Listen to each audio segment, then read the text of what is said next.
Assalamualaikum warahmatullahi wabarakatuh. Saya Gina Raudatul Jannah dengan NIM 2304284. Di sini saya akan menjelaskan tujuan hukum, mazhab hukum, sifat, ciri dan unsur hukum, konstruksi hukum, penafsiran hukum. Yang pertama, kita membahas tujuan hukum. Tujuan utama hukum adalah menciptakan dan mempertahankan ketertiban sosial, keadilan dan keamanan dalam masyarakat. Selain itu, hukum juga bertujuan untuk melindungi hak asasi manusia, memfasilitasi perdamaian dan mempromosikan kesejahteraan umum. Yang kedua, mazhab hukum. Mazhab hukum mengacu pada pendekatan atau doktrin tertentu yang digunakan dalam pengembangan beberapa contoh mazhab hukum yang berbeda dari berbagai negara dan tradisi hukum.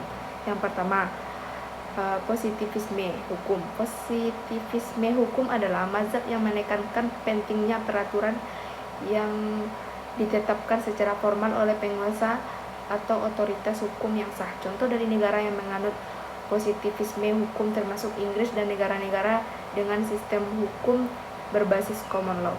Yang kedua, naturalisme hukum. Naturalisme hukum berpendapat bahwa hukum harus didasarkan pada prinsip-prinsip moral atau keadilan yang inheran dalam alam. Salah satu contoh terkenal naturalisme hukum adalah filsuf Romawi kuno, Cicero, yang berargumen bahwa hukum yang adil harus bersandar pada hukum alam.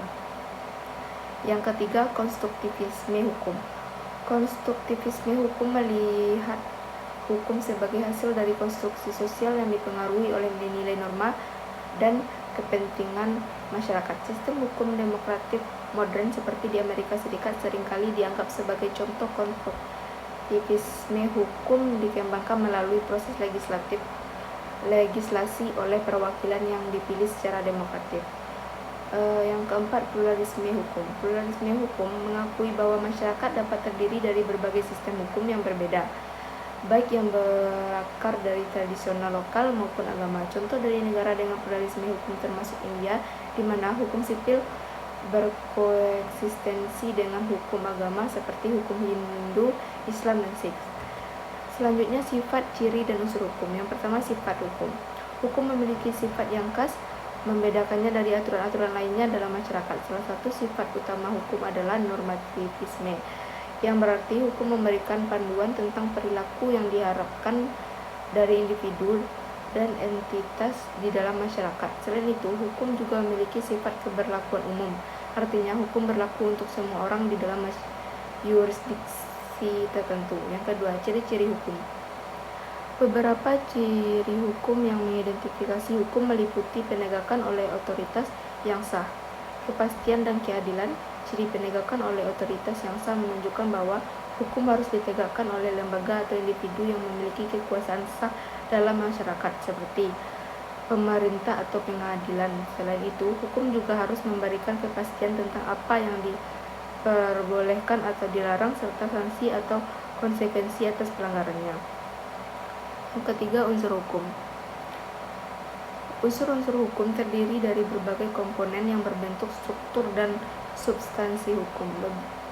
Beberapa unsur hukum yang umum meliputi peraturan tertulis, jurisprudensi atau keputusan pengadilan, dan prinsip-prinsip hukum yang berlaku. Peraturan tertulis termasuk konstitusi, undang-undang, dan peraturan yang dikeluarkan oleh badan pemerintah. Jurisprudensi mencakup interpretasi hukum oleh pengadilan dalam kasus-kasus tertentu, sementara prinsip-prinsip hukum meliputi nilai-nilai dasar seperti keadilan, kebebasan, dan keseimbangan kepentingan. Selanjutnya, sumber hukum.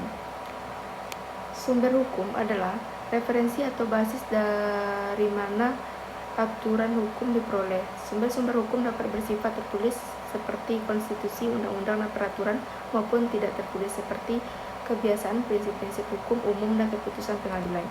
Selanjutnya, konstitusi hukum. Konstitusi hukum merujuk pada proses pengembangan dan interpretasi hukum oleh lembaga-lembaga yang berwenang seperti legislatif, yudikatif, dan eksekutif. Proses ini melibatkan penafsiran teks hukum, pembentukan presiden, dan adopsi aturan baru.